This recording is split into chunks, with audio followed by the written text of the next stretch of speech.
Iran খুব সহজে ছেড়ে দেবে না। ইরান অনেক শক্তিশালী একটি দেশ।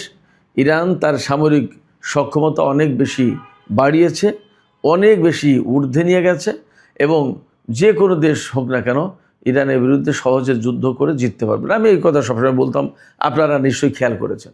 ইরানের একটি তুস্কা নামে একটি জাহাজ, সেই জাহাজ আটক করে হরমুজ প্রণালী এলাকার আশপাশ থেকে মার্কিন সামরিক বাহিনী তাতে গুলি চালায় এবং জাহাজের ইঞ্জিন বিকল করে আটক করে। জাহাজের যে সমস্ত ক্রু নাবিক যারা ছিল তাদেরকে আটক করে। সেই জাহাজ মার্কিন সামরিক বাহিনীর নিয়ন্ত্রণে থাকলেও জাহাজের 22 জন ক্রুকে নাবিককে পাকিস্তানের কাছে হস্তান্তর করেছে আমেরিকা এবং তারা পাকিস্তান থেকে হয়তো 2-1 দিনের ভেতরেই ইরানে চলে যাবে। পাকিস্তান থেকে ইরানে পাঠানোর ব্যবস্থা করা হচ্ছে। এ সমস্ত বিষয় নিয়েই এখনকার এই ভিডিওতে বিস্তারিত কথা বলার চেষ্টা করব। আশা করি আপনারা শেষ পর্যন্ত সঙ্গেই থাকবেন। আর ভিডিও যদি ভালো লাগে তাহলে লাইক, কমেন্ট, শেয়ার করবেন এবং প্লিজ চ্যানেলটি সাবস্ক্রাইব করে আপনারা সাথেই থাকুন। দর্শক, চলুন বিস্তারিত আলোচনা করি। মার্কিন প্রেসিডেন্ট ডোনাল্ড ট্রাম্প আমেরিকার বিরুদ্ধে, বিশেষ করে হরমুজ এলাকায়, মার্কিন প্রেসিডেন্ট ডোনাল্ড ট্রাম্প ইরানের বিরুদ্ধে হরমুজ এলাকায় অর্থাৎ ইরানের বন্দরের উপরে নিষেধাজ্ঞা আরোপ করেছিল, অবরোধ আরোপ করেছিল। মানে হচ্ছে যে পারস্য উপসাগর থেকে ইরানের কোনো জাহাজ হরমুজ প্রণালী পার হয়ে ওমান সাগর দিয়ে, ভারত মহাসাগর দিয়ে বিশ্বের কোথাও যেতে পারবে না। এটা ছিল মূল টার্গেট। এই ঘটনার পর ইরান খুব স্ট্রংলি আমেরিকার পদক্ষেপের নিন্দা জানিয়েছে এবং বারবার বলেছে যে অবরোধ প্রত্যাহার করতে হবে, তা না হলে ইরান নিশ্চয়ই পাল্টা ব্যবস্থা নেবে। At the same time Iran কিন্তু হরমুজ প্রণালী এলাকায় নিজেদের যে কন্ট্রোল অর্থাৎ নিজেদের যে নিয়ন্ত্রণ প্রতিষ্ঠা করেছিল সেই নিয়ন্ত্রণ ধরে রেখেছিল এবং তাদেরকে টোল দেওয়া ছাড়া কোনো জাহাজ চলাচল করতে পারছিল না। এই অবস্থায় মার্কিন প্রেসিডেন্ট ডোনাল্ড ট্রাম্প গতকাল ঘোষণা করেছিলেন, আজকে থেকে অর্থাৎ আজকে সোমবার 4 মে, এই তারিখ থেকে আমেরিকার সেনারা হরমুজ প্রণালী এলাকায় যত জাহাজ আটকা পড়ে আছে, অর্থাৎ কিছু জাহাজ হরমুজ প্রণালী পার হয়ে পারস্য উপসাগরে যাবে এবং সংযুক্ত আরব আমিরাত, সৌদি আরব, বাহরাইন, কাতার, কুয়েত, ইরাক বা ইরান থেকে তেল অথবা অন্য কোনো পণ্য পৌঁছে দিতে যাবে। আবার পারস্য উপসাগরে যে সমস্ত পণ্যবাহী অর্থাৎ বিভিন্ন রকমের পণ্য বোঝাই করা অথবা তেল গ্যাস বোঝাই করা যে সমস্ত জাহাজ আটকা পড়েছে তারা বের হয়ে আসবে। এই সমস্ত জাহাজ অর্থাৎ যারা হরমুজ প্রণালীর পূর্ব পাশে অথবা পশ্চিম পাশে, যে পাশেই হোক বলি, আটকা পড়েছে তাদেরকে পার করে দেওয়ার দায়িত্ব নেবে মার্কিন বাহিনী, মার্কিন নৌবাহিনী। ডোনাল্ড ট্রাম্প একদম পরিষ্কার করে বলেছিলেন যে এই জাহাজগুলোকে, হরমুজ প্রণালীর 2 পাশে আটকা পড়া জাহাজগুলোকে এসকর্ট করে বের করে আনবে অথবা পারস্য উপসাগরে পৌঁছে দেবে মার্কিন সামরিক বাহিনী। একেবারে সাথে সাথে ইরান বলেছিল আমেরিকার কোনো যুদ্ধ জাহাজ বা আমেরিকার সেনারা যদি হরমুজ প্রণালীর দিকে আসে তাহলে তাদের উপর হামলা চালানো হবে। একেবারে পরিষ্কার ঘোষণা ছিল। ইরান এই ঘোষণা করার পর মার্কিন বাহিনী কিন্তু তারা তাদের বেপরোয়া ভাব বজায় রাখে এবং যেহেতু president Donald Trump commander in chief অর্থাৎ সামরিক বাহিনীর তিনি তো কার্যত প্রধান, তিনি যখন অর্ডার করেছেন বা একটা কথা বলেছেন তখন তো সামরিক বাহিনীকে সেটা মানতে হবে। অতএব সেন্টকম কিন্তু হরমুজ প্রণালী এলাকার দিকে মার্কিন নৌবাহিনীর জাহাজ পাঠিয়েছিল। যথারীতি ইরানের পক্ষ থেকে জাহাজগুলোকে সতর্কতা জারি করা হয়, জাহাজগুলোর কাছে সতর্কতামূলক মেসেজ পাঠানো হয় এবং তাদেরকে বলা হয় যে তোমরা খবরদার সামনে এগোবে না, সামনে যদি এগোনোর চেষ্টা করো তাহলে তোমাদের উপর কিন্তু হামলা চালানো হবে। কিন্তু আমেরিকার সেনারা ইরানের এই হুঁশিয়ারি সংকেতকে বা সতর্ক সংকেতকে তারা আমলে নেয়নি, তারা গুরুত্ব দেয়নি, বা গুরুত্ব দিলেও যেহেতু মার্চ করার কথা বা সামনে এগোনোর কথা বলা হয়েছে অতএব তারা কিন্তু সামনে এগিয়ে যাওয়ার চেষ্টা করেছে। তখন ইরানের পক্ষ থেকে ক্ষেপণাস্ত্র হামলা চালানো হয়েছে। অর্থাৎ দুই পক্ষই যার যার মতো করে কথা রেখেছে বলা যায়। আমেরিকা তার সেনা পাঠিয়েছে হরমুজ প্রণালী এলাকার দিকে, আর তাদের উপরে ইরান হামলা চালিয়েছে। এখানে অমিল যেখানে, সেটা হচ্ছে ইরান বলছে তাদের ক্ষেপণাস্ত্র মার্কিন জাহাজে আঘাত করেছে, আর আমেরিকা বিশেষ করে সেন্টকম অর্থাৎ এই যে মধ্যপ্রাচ্য এলাকায় যুদ্ধ করার দায়িত্বপ্রাপ্ত যে সামরিক বাহিনী, সেটাকে সেন্টকম বলা হয়। এই সেন্টকম তারা বলছে যে না, তাদের জাহাজে ইরানের ক্ষেপণাস্ত্র আঘাত হানতে পারেনি। যাই হোক, ওই এলাকা থেকে আমেরিকার জাহাজ দুটি চলে গেছে, পিছনে সরে পড়েছে বা পালিয়ে গেছে, যাই বলেন, সরে পড়েছে। এখানে যে জিনিসটা একদম পরিষ্কার সেটা হচ্ছে হরমুজ প্রণালী, এই প্রণালীর কন্ট্রোল কোনো মতেই ইরানের হাত থেকে চলে যেতে দেবে না, ইরানের হাতে অবশ্যই থাকবে, এটা এনশিওর করবে। এই ব্যাপারে অ্যাডামেন্ট ইরান, এ ব্যাপারে প্রতিশ্রুতিবদ্ধ। যত যাই কিছু হোক না কেন, হরমুজ প্রণালীকে তারা আগের অবস্থায় ফিরে যেতে দেবে না।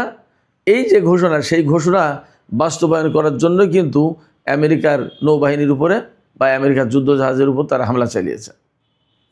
আমি ব্যক্তিগতভাবে মনে করি ইরানিদের যে প্রতিশ্রুতি বা অঙ্গীকার রক্ষা করার যে মানসিকতা এবং তাদের যে বডি ল্যাঙ্গুয়েজ, যে হরমুজ প্রণালীর নিয়ন্ত্রণ আর কখনো কোনো রাষ্ট্রের উপর দেওয়া হবে না বা আগের অবস্থায় ফিরে যাবে না, অবশ্যই ইরানের হাতে থাকবে। এই যে কথাটা তারা যতটা শক্তভাবে বলছে, আমার কাছে মনে হচ্ছে তারা এটা সবসময় বাস্তবায়ন করবে। এই কথার নড়চড় হবে না, অর্থাৎ হরমুজ প্রণালীর কন্ট্রোল ইরানের হাতেই থাকবে এবং ইরান যেভাবে হরমুজ প্রণালীকে পরিচালনা করতে চায় সেভাবেই করতে হবে। এখানে আমেরিকার হস্তক্ষেপ ইরান মানবে না বা এটাকে গুরুত্ব দেবে না, পাত্তা দেবে না। অর্থাৎ আমেরিকা যদি বলে যে না, আমি টোল দেবো না বা আমার জাহাজ চলতে হবে বা তার কথা মতো চলতে হবে, ইরান এটাকে পাত্তা দেবে না কোনো মতেই, যতক্ষণ পর্যন্ত না আমেরিকা ইরানকে যুদ্ধ করে পরাজিত করছে এবং আত্মসমর্পণ করতে পারছে, ততক্ষণ পর্যন্ত ইরান কোনো মতে হরমুজ প্রণালীর কন্ট্রোল তাদের হাত থেকে ছাড়বে না। এখন আমেরিকা কি ইরানকে আত্মসমর্পণ করাতে পারবে? ইরানকে কি তারা যুদ্ধে পরাজিত করতে পারবে? এটা গুরুত্বপূর্ণ প্রশ্ন। আমি ব্যক্তিগতভাবে যা দেখছি, যা মনে করি, এবং আমি অনেক আগে থেকেই বলে আসছি, ইরানকে পরাজিত করা বা ইরানকে আত্মসমর্পণ করানো এত সহজ ব্যাপার নয়। এই কারণে এই কথা বলতে পারছি যে ইরানি জাতির যে ডিটারমিনেশন, তাদের যে চেতনা, তাদের যে জাতীয়তাবাদী ফিলিংস, যে চেতনা, ভেতরে যে ঐক্য, সংহতি, এটা কোনো মতেই আমেরিকাকে তাদের উপর হামলা করে তাদেরকে পরাজিত করার জন্য সুযোগ করে দেবে, এটা ভাবার কোনো কারণই নেই। হয়তো দীর্ঘদিন ধরে তারা যুদ্ধ করবে, বহুদিন ধরে হয়তো ক্ষয়ক্ষতির ভিতরে থাকবে, পড়বে, কিন্তু মাটি কামড়ে ধরে বুকে মাটি ঠেকে যাবে, ইরান আত্মসমর্পণ করবে না। আত্মসমর্পণ না করে কি করবে? যত দীর্ঘমেয়াদী যুদ্ধই হোক না কেন সেই যুদ্ধ করবে। আমি সবচেয়ে খারাপ সিনারিওর কথা বলছি, ব্যাপারটা এরকম পর্যায়ে যাবে না, কারণ ইরান যে ইতিমধ্যে শক্তিমত্তা দেখিয়েছে এবং ইরান যে কৌশল দেখিয়েছে যুদ্ধের ক্ষেত্রে, এবং তারা যে ডিটারমিনেশন দেখিয়েছে ইসরায়েল এবং আমেরিকার মতো দুটো শক্তির বিরুদ্ধে লড়াই করতে গিয়ে, অনেক বড় ব্যাপার সেটা। সেক্ষেত্রে আমি তারপরেও সবচেয়ে বাজে সিনারিওর কথা বলছি, যে যদি আমেরিকা অসম্ভব রকমের হামলা চালাচ্ছে, ইরান একেবারে টিকেই উঠছে না, পেরেই উঠছে না, এরকম একটা সিচুয়েশন, তারপরেও মাটি কামড়ে পড়ে থেকে আমেরিকাকে মোকাবেলা করে একটা পর্যায়ে গিয়ে আমেরিকাকে এখান থেকে পালিয়ে যেতে বাধ্য করবে, কোনো রকম ছাড় দেবে না। এটা ইরানিদের ধরন। তাদের ভিতরে আর একটা চেতনা কাজ করে, সুদীর্ঘকালে যে সভ্যতা, ইরানি সভ্যতা, পারসিক সভ্যতা, যাই বলেন, তাদের ভেতরে এই বিষয়টা বিরাট একটা গর্বের ব্যাপার মনে হয়। এই যে গর্ব, এই যে সম্মান, এই যে ইজ্জত, এই যে মর্যাদা, এই মর্যাদা, এই সম্মান তারা কোনো মতেই ভুলুণ্ঠিত হতে দেবে না। তাতে যে কোনো জাতি তাদের উপর আগ্রাসন চালাক না কেন, হামলা চালাক না কেন, কোনো মতেই ছেড়ে দেবে না, এবং আমরা সেগুলো প্রমাণ দেখতেই পাচ্ছি। আমেরিকা ইরানের উপরে পরমাণু হামলার হুমকি পর্যন্ত দিয়েছে। খবর বেরিয়েছিল যে ডোনাল্ড ট্রাম্প ইরানের উপর পরমাণু হামলার জন্য প্রস্তুতি নিয়েছিল, কিন্তু মার্কিন সামরিক বাহিনীর প্রধান বা মার্কিন সামরিক বাহিনী এই কাজ করতে দেয়নি। এরপরেও কিন্তু ইরান ভয় পায়নি বা দমে যায়নি। আমেরিকান সেনাদেরকে মোকাবেলা করার ক্ষেত্রে যে সাহসিকতা, যে দৃষ্টান্ত দেখিয়েছে, সেটা বিশাল ব্যাপার। এটা পৃথিবীর ইতিহাসে অনন্য, নজিরবিহীন। আপনারা ভাবুন তো, দ্বিতীয় বিশ্বযুদ্ধ শেষ হয়েছে 1945 সালে, আজকে 2026 সাল, অর্থাৎ 79 বছর আগে দ্বিতীয় বিশ্বযুদ্ধ শেষ হয়েছে। এই দ্বিতীয় বিশ্বযুদ্ধ শেষের পরে আজ পর্যন্ত ইরান যেভাবে আমেরিকার বিরুদ্ধে যুদ্ধ করলো, তাদের বিরুদ্ধে যেভাবে ক্ষেপণাস্ত্র এবং যে প্রযুক্তিগত সক্ষমতা দেখালো, এটা কল্পনাতীত না। এটা কি ভাবা যায়? কেউ ভেবেছিল? বাস্তব কথা, আমি কিন্তু সবসময় বলতাম যে ইরান খুব সহজে ছেড়ে দেবে না। ইরান অনেক শক্তিশালী একটি দেশ। ইরান তার সামরিক সক্ষমতা অনেক বেশি বাড়িয়েছে, অনেক বেশি ঊর্ধ্বে নিয়ে গেছে, এবং যে কোনো দেশ হোক না কেন ইরানের বিরুদ্ধে সহজে যুদ্ধ করে জিততে পারবে না। আমি এই কথা সবসময় বলতাম, আপনারা নিশ্চয়ই খেয়াল করেছেন। তো সেই জায়গায় সেই সক্ষমতা কিন্তু দেখিয়েছে। ফলে হরমুজ প্রণালীতে যত যাই করুক না কেন, আমেরিকার কন্ট্রোলে কোনো দিন হরমুজ প্রণালী যেতে দেবে না ইরান। এটা একদম তাদের ডিটারমিনেশন। আমি এমন কথা ইরানিদের কাছ থেকে শুনেছি যে পৃথিবীতে ইরান নামক যদি একটি দেশ থাকে, যদি ইরানি জাতি নামে কোনো একটি জাতি থাকে, তাহলে হরমুজ প্রণালী সেই ইরান নামক দেশটির হাতেই থাকবে। সেই ইরানি জাতি নামক জাতির হাতেই হরমুজ প্রণালীর নিয়ন্ত্রণ থাকবে। এর ব্যত্যয় ঘটতে তারা দেবে না। কত বড় ডিটারমিনেশন, কত বড় প্রতিশ্রুতি। আমি এখানেও বলি যে এই জায়গায়ও ইরান যে অবস্থান নিয়েছে, তাতে আমেরিকা আসলে খুবই একটা সংকটের ভেতরে পড়ে গেছে, বড় প্যাচের ভেতরে পড়ে গেছে। এই প্যাচ থেকে বের হওয়া আমেরিকার জন্য সহজ না। মুশকিলটা হয়েছে কি, আমেরিকা তো সে এক বিগ পাওয়ার, সে নিজেকে নাম্বার 1 সুপার পাওয়ার মনে করে। পৃথিবীর অনেক মানুষ সেইভাবেই ভাবে। তারা মনে করছে যে ইরান যা বলছে সেই কথা আমাকে কেন শুনতে হবে। এটা তার আত্মমর্যাদায় লাগছে, এবং সে যে বিশ্বের সুপার পাওয়ার, সে যদি এই কথা মেনে নেয়, তাহলে তার সারা বিশ্বে তো তার প্রভাব প্রতিপত্তি থাকবে না, তার সামরিক অবস্থান থাকে না। সে যে 1 নম্বর সুপার পাওয়ার, এই মূল্য থাকবে না। সে যে পৃথিবীর মোড়ল, পৃথিবী শাসন করার এখতিয়ার রাখে, সে নিজেকে এইভাবেই দেখে। তো কিন্তু ইরানের কথা যদি মেনে নেয়, তাহলে তো তার সেই মোড়ল লিপনা চলে যায়। এই জায়গা থেকে সে ইরানের কথা মতো সব কাজ করতে পারছে না। আবার ইরানের বিরুদ্ধে যুদ্ধ করে বা কূটনৈতিক উপায়ে যে বিজয় অর্জন করবে, সেটাও পারছে না। এবং এটা খুব পরিষ্কার, আপনারা দেখেছেন যে নেটো জোট আসেনি, ইউরোপের মিত্ররা আসেনি, কেউ আসেনি। আরব দেশগুলো তো তারাই এই মুহূর্তে একদম বোবার মতো চুপচাপ বসে আছে। না তারা আমেরিকার পক্ষে যুদ্ধ করছে, না তারা ইরানের বিরোধিতা করছে। বরং আস্তে আস্তে তারা আমেরিকার সাথে সম্পর্ক পুনর্বিন্যাসের চিন্তা করছে। অন্তত সৌদি আরব তাই করছে, কাতার তাই করছে, ওমান তাই করবে, হয়তো কুয়েতও তাই করবে। সংযুক্ত আরব আমিরাত ভিন্ন একটা প্রেক্ষাপটে, বাহরাইন সৌদি আরবের বাইরে যাবে না। সেক্ষেত্রে মধ্যপ্রাচ্যে কিন্তু আমেরিকার অবস্থান মোটেই ভালো না। আজকেই আমি কথা প্রসঙ্গে যখন আসলো কথাটা, আজকেই আর্মেনিয়াতে ইউরোপীয় পলিটিক্যাল কমিউনিটির একটা বৈঠক হয়েছে আর্মেনিয়াতে। এই বৈঠকে নেটো জোটের যে প্রধান, তিনি বলেছেন আমেরিকার কাছ থেকে খুব ক্লিয়ার মেসেজ পেয়েছে ইউরোপ। মেসেজটা কি? মার্কিন প্রেসিডেন্ট ডোনাল্ড ট্রাম্প বলেছেন যে ইরানের বিরুদ্ধে যুদ্ধের সময় ইসরায়েল এবং আমেরিকার প্রতি নেটো জোট সমর্থন না দেওয়ার কারণে এবং ইরানের কাছে আমেরিকা অপমানিত হচ্ছে, এই কথা বলার কারণে জার্মানি থেকে 5,000 সেনা প্রত্যাহার করা হচ্ছে, মার্কিন সেনা। এই সেনা কেন দেওয়া হয়েছিল জার্মানিতে? জার্মানির নিরাপত্তার জন্য। যাই হোক, সেটা ভিন্ন আলোচনা। আমি গত 2 দিন আগে এটা নিয়ে অনেক কথা বলেছি একটা ভিডিওতে, একটু যদি কেউ না দেখে থাকেন দেখে নেবেন একটু প্লিজ। তো নেটো জোটের যে প্রধান মহাসচিব, তিনি কিন্তু বলছেন যে ইউরোপ কিন্তু খুব ক্লিয়ার মেসেজ পেয়েছে। তার মানে এখন ইউরোপ নিজের মতো করে ভাববে, নিজেরা নিজেদের নিরাপত্তাকে জোরদার করবে, নিজেদের সেনাবাহিনীকে জোরদার করবে, নিজেদের সামরিক ব্যবস্থা, প্রতিরক্ষা ব্যবস্থা, সামরিক সরঞ্জাম, এগুলোকে তারা আরও ডেভেলপ করবে, শক্তিশালী করবে, জোরদার করবে। ইউরোপ আরও ঐক্যবদ্ধ হবে এবং নিজেদের নিরাপত্তার কথা নিজেরা চিন্তা করবে। তার মানে হচ্ছে কি, আমেরিকা যদি ইউরোপ থেকে সব সেনা প্রত্যাহার করে, ইউরোপ সম্ভবত আমেরিকার কাছে তারা আর মাথা নত করবে না। তারা নেটো জোট থাকুক আর না থাকুক সেটা নিয়ে ভাববে না, তারা তাদের মতো করে থাকবে। এবং এখানে ফ্যাক্ট হচ্ছে কি, আমেরিকা যদি চলে যায় নেটো জোট থেকে, তাইলে বাকি প্রায় সবই ইউরোপীয় দেশ, কানাডা এরকম দু একটা দেশ বাদে আর সবই ইউরোপীয় দেশ। ফলে নেটো জোট কিন্তু বেসিক্যালি ইউরোপীয় জোট। আমেরিকা যদি চলে যায়, এই ইউরোপ তারা নিজেরা নিজেদের মতো করে আরও স্ট্রঙ্গার হবে। এবং এখান থেকে একটা বিষয় ক্লিয়ার হবে যে আমেরিকার উপর তাদের যে নির্ভরশীলতা ছিল, এই নির্ভরশীলতা কাটিয়ে নিজেরা নিজেদের পায়ে দাঁড়ানোর পথ করবে। এটা নিজেরা নিজেদের পায়ে দাঁড়ানোর অবস্থা তৈরি করবে, নিজেরা নিজেদের পায়ে দাঁড়াতে শিখবে। এটা বড় একটা ডেভেলপমেন্ট।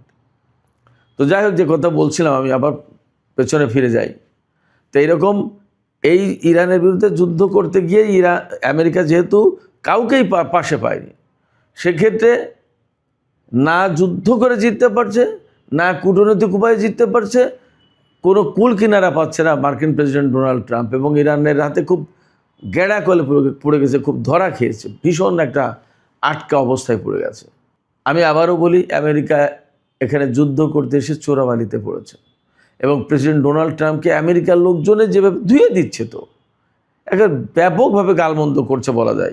পলিটিক্যালি সে খুবই কর্নার্ড। এই অবস্থায় হরমুজ প্রণালীতে আমেরিকা এবং ইরান আবার মুখোমুখি। এই মুখোমুখি অবস্থান থেকে মার্কিন জাহাজ দুটি যেহেতু পিছু উঠেছে, এটা ভালো।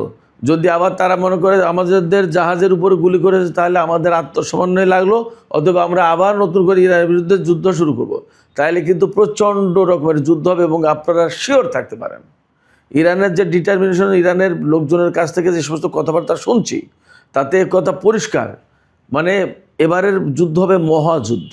মহাযুদ্ধ বলতে Iran versus America plus Israel যে যুদ্ধ হবে, আগেরবার ইরান যথেষ্ট ধৈর্য সংযমের পরিচয় দিয়েছে, এবার আর ধৈর্য সংযমের পরিচয় দেবে না, চোখ বন্ধ করে মারা শুরু করবে।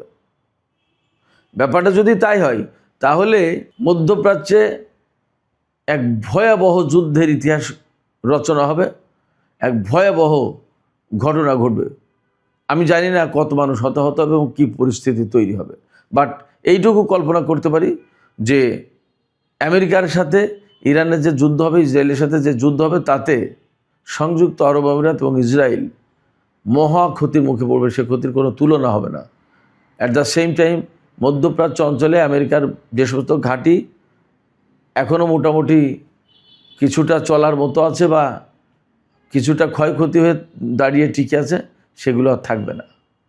এবং আমার কাছে মনে হচ্ছে মারাত্মক রকমের অপমানজনক অবস্থার ভেতর দিয়ে মধ্যপ্রাচ্য থেকে আমেরিকাকে বিদায় নিতে হবে।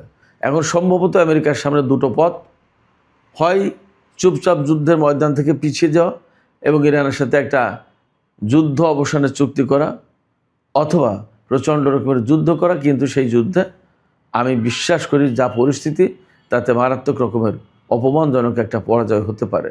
এরই মধ্যে তার নমুনা কিন্তু প্রথম 39 বা 40 দিনের যুদ্ধে ফুটে উঠেছে। অতএব আমেরিকাকে সিদ্ধান্ত নিতে হবে আসলে তারা কোন পথ বেছে নিতে চায়। সুপ্রিয় দর্শক, আর ছোট্ট একটি খবর দিয়ে আজকের এই আলোচনা এখানে শেষ করব। সেই খবরটা হচ্ছে, ইরানের একটি তুস্কা নামে একটি জাহাজ, সেই জাহাজ আটক করে হরমুজ প্রণালী এলাকার আশপাশ থেকে মার্কিন সামরিক বাহিনী, তাতে গুলি চালায় এবং জাহাজের ইঞ্জিন বিকল করে আটক করে। জাহাজের যে সমস্ত ক্রু নাবিক যারা ছিল তাদেরকে আটক করে। সেই জাহাজ মার্কিন সামরিক বাহিনীর নিয়ন্ত্রণে থাকলেও জাহাজের 22 জন ক্রুকে, নাবিককে পাকিস্তানের কাছে হস্তান্তর করেছে আমেরিকা, এবং তারা পাকিস্তান থেকে হয়তো 2-1 দিনের ভেতরেই ইরানে চলে যাবে। পাকিস্তান থেকে ইরানে পাঠানোর ব্যবস্থা করা হচ্ছে। একই সাথে ইরানের আটক জাহাজটি ইরানের কাছে ফেরত দেওয়ারও ব্যবস্থা করা হচ্ছে। এটা পাকিস্তানের মধ্যস্থতায়, পাকিস্তানের অ্যারেঞ্জমেন্টে হচ্ছে। এটা একটা ভালো খবর।